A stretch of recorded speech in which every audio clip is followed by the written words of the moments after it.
guys, di sini Bintang Alteja dengan nama gue Lintang, bisa dipanggil Tang-Tang, gak tau temen gue. Jadi hari ini gue bakal bahas hal apa sih yang harus diperhatikan ketika lu ngekos, dan barang apa aja sih yang harus dibawa ketika ngekos, dan barang-barang apa aja yang gak perlu ada di kos.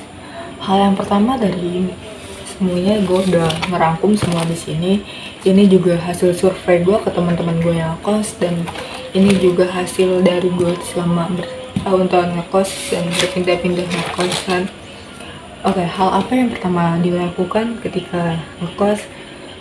Pastikan kosnya itu dekat sama warung makan atau pokoknya kayak warteg gitu, dan Alfamart, Indomaret gitu ya guys. Hal itu tuh penting banget karena menurut gue tuh ada namanya anak kos pasti ada fase mager tuh, mager pengen makan cuman males gitu, pengen GoFood tapi ongkirnya kemahalan. Dengan kos kalian dekat dari warteg atau dekat dari Alfamart, Indomaret, itu bakal dekat. Dan contohnya nih kos gue ini dekat sama tempat gym, Alfamart, Indomaret, tukang kopi, mie ayam, warteg. Nah, tapi ada plus minusnya uang bulanan gue meledak. Dan kedua tuh gak jauh dari lokasi kalian bekerja atau kalian kuliah. Misalkan ke kampus kalian tuh minimal 5 menit jalan sampai. Kalau di Gojekin kalian ngecek tuh di Gojek harganya tuh kalau tempat kerja atau tempat kuliah kalian tuh cuma 10.000 harusnya ya guys, kalau enggak 7.000. Karena kalau lebih dari 10.000 kalian ngecek di Gojek kalian ke tempat kalian kerja atau tempat kalian ngampus, itu menurut gue kalau lebih dari 10.000 mendingan kalian gak usah ambil, cari yang lebih dekat lagi. Karena yang namanya anak kos tuh harus hemat pengeluaran guys. Dan yang ketiga adalah pastikan di kosan kalian memiliki wifi, akses wifi guys, karena ini wajib banget harus ada. Wifi itu harus ada karena di akhir bulan tuh kalian benar-benar ngarepin tuh yang namanya hal-hal yang kayak gini wifi. Jadi nggak akhir bulan juga sih, ini juga emang wajib. Jadi kalian tuh nggak terlalu boros buat beli paket internet. Lumayan kan, irit 100.000 buat paket internet. Cek kebersihan dapurnya guys. Kalian tuh cek kan di dapur, biasanya tuh dapur bersama kalau anak kos ya. Kalian cek udah ada panci atau garpu atau sendok. Tapi menurut gua sih ini kalian lebih memilih yang pakai pribadi, jadi bawa aja kayak sendok atau garpu, piring, mangkok. Menurut gua kalian bawa aja. Dan yang itu cek air kamar mandi guys, karena ada beberapa air kamar mandi tuh yang bau, yang pokoknya bau, ada encurnya atau apa. Kalian cek dulu kamar mandinya, jangan asal ambil terus kalian nggak ngecek kerannya. Itu wajib banget guys. Harga makanan dan bahan pokok lainnya guys, kalian ajak orang tua kalian buat ngecek harga-harga makanan di tempat kalian ngekos itu. Ini tuh satunya sebenarnya wajib nggak wajib, opsional aja, cuman demi menjaga kewarasan keuangan kalian ya kalian harus ajak orang tua kalian ke kosan, terus nge-survei barang-barang makanan, barang-barang minuman atau barang apapun. Harus survei kehidupan kalian, karena kalian hidup di situ tuh nggak sebulan 2 bulan, paling setahun atau berapa ya, setahun lah atau beberapa bulan. Dan yang terakhir ini gak terlalu juga. Dan yang penting ini arah kiblat ya. Gue setahun di sini salah kiblat. Gue tuh udah ngecek HP, ternyata gue selama ini tuh salah kiblat guys. Jadi hal yang wajib banget tuh kalian ngecek arah kiblat atau tanya ke bapak kosnya, buat yang muslim ini arah kiblatnya kemana ya. Dan kalian tuh jangan pernah DP. Maksudnya tuh kalian tuh nyari kos ya, kalian samperin aja dulu, jangan mau bayar semua. Misalkan ibu kosnya atau bapak kos tuh minta kayak udah sini bayar 1 juta, tapi kalian tuh gak nge-survei. Mendingan kata gue kalian tuh datang ke kosnya, ke tempat kosnya langsung, kalian survei dulu. Karena kalau asal transfer takutnya kena scam. Ini juga beberapa terjadi sama gue dulu ya, scam 500.000 karena tergiur harga murah, fasilitas oke, jadi gue kena scam. Jadi mendingan kalian, daripada kalian kena scam, mending kalian survei dulu, tanya-tanya tuh, jangan asal mau transfer uang dulu. Gue bakal ngasih tahu beberapa kos yang gak harus kalian pilih. Yang pertama tuh ada kayak pungli, pokoknya ini di luar kos, kayak minta kos ke uang keamanan, tapi dia tuh nggak ngamanin kos kalian loh. Maksudnya tuh kalau biasanya kalau keamanannya bener-bener kayak ngawasin 24 jam, gak 24 jam juga sih, tapi kalau malam biasanya ngawasin itu ya boleh lah ngasih. Ya biasanya minta seikhlasnya paling 10.000. Cuman kalau dia tuh kayak gak kerja, cuman tidak minta, lebih baik gak usah dikasih, atau lu bisa bilang ke bapak kosnya biar tidak lanjut sama bapak kos guys.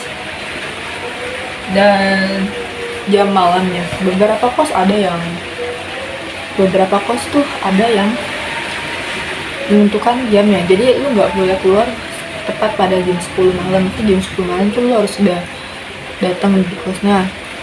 Nah biasanya ada kos yang kayak gitu guys, ada jam malamnya, tapi itu menurut gue harus dihindari sih, karena gue tipe kalau orang yang keluarnya tuh malam. Dan lanjut, orang kosnya atau bapak kos, ibu kos minta nama orang tua lu. Ya ini sih kembali ke diri masing-masing ya. Kalau lu mau ngasih nomornya sih oke, tapi menurut gue kalau gue enggak banget, karena setiap pergerakan kita mau kita keluar malam, jam 2 malam, jam 3 malam, itu bapak kos atau ibu kosnya bakal mengadukan ke orang tua kita. Emang sih baik ya, cuman karena gue nggak suka aja digituin. Jadi ini balik lagi ke diri masing-masing. Harga kos yang tiba-tiba naik tanpa ada pemberitahuan, misalkan awalnya lu ngekos 700.000, tiba-tiba bulan depan lu disuruh bayar 800.000, itu wajib dihindarin banget. Karena tiba-tiba naik, tiba-tiba nggak ada hujan, nggak ada angin, tiba-tiba naik harga kosnya, naiknya 100.000 lagi. Itu wajib banget dihindarin, kecuali emang ada update dari ibu kosnya, kayak misalkan naik nih uang kos 800.000, tapi fasilitasnya dia tambahin kayak tiba-tiba makannya ditanggung sama ibu kos, itu gak masalah. Oke, lanjut ke barang apa yang harus ada. Barang-barang apa yang harus ada dari saat kos. Barang yang pertama tuh rolan guys. Lu tau rolan buat colokan itu wajib ada di kosan lo guys. Minimal lu beli yang ada 4 atau 3 lubang, itu penting banget.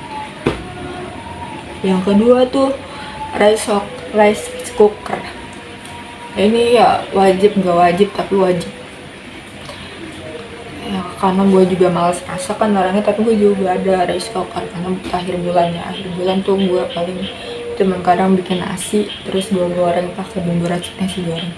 Rice cooker tuh membantu banget, jadi biar hemat juga, jadi lu tinggal beli lauk doang, nasi ada. Rice cooker tuh wajib ya guys.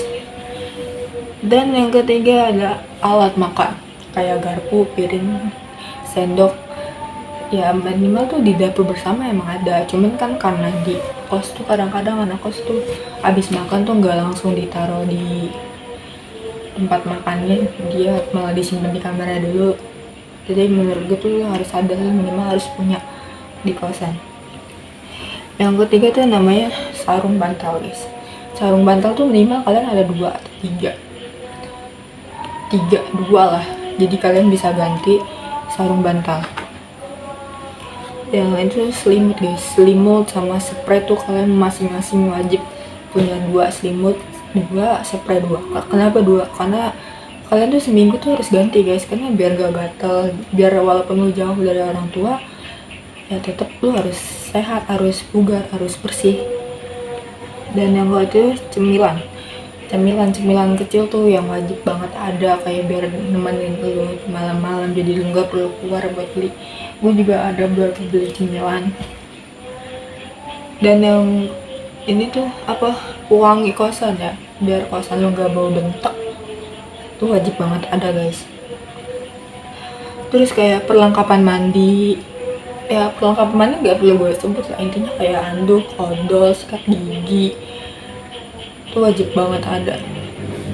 Dan peralatan bersih biasanya kalau kos bersama tuh udah ada ya peralatan bersihnya, jadi lu nggak perlu bawa. Karena kan ini kan kalian udah survei nih, udah yang awal tadi gue bilang kalian tuh harus survei dulu. Pasti kalau misalkan di kosnya nyediain, jadi kalian nggak perlu bawa.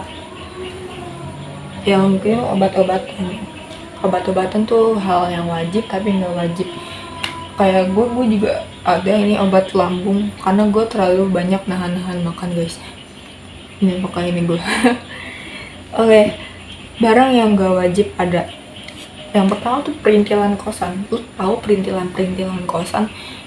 Ya karena gak wajib nih. Lu tau yang kayak gini. Gue beli kayak ginian karena apa? Karena lucu. Stop beli barang-barang hanya karena lucu. Karena gak guna anjing. Itu beneran gak guna guys. Kenapa gue bilang gak guna? Karena tuh baru pertama kali ngekos, terus gue ngeliat Shopee, gue langsung kayak FOMO beli, cek perintilan.